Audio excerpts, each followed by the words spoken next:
Hey there, troops. Today we're doing the CY Productions Communicator belt buckle and hollow utility belt pouch.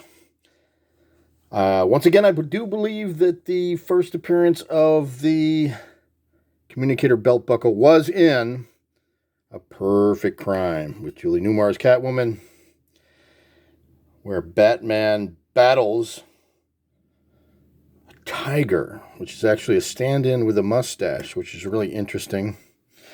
So yeah, Communicator, and he sets it on some kind of feedback. It squeals, and the tiger gets all hurt and frustrated, and Batman wins that. But yeah, if you watch him slapping him around in that chamber he's trapped in with the tiger, it's actually, they do a couple close-ups, and it's a dude with a mustache, which is interesting. So yeah, CY Productions, Billings, Montana, Clint Young, wonderful craftsperson.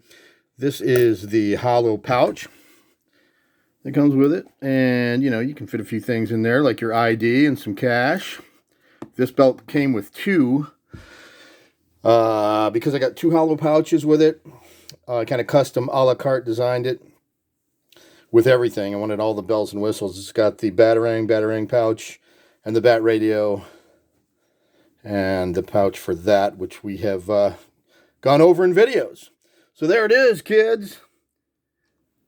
The CY Productions Communicator belt buckle and hollow pouch. Good stuff for your Batman costume. Have an awesome day, crime fighters.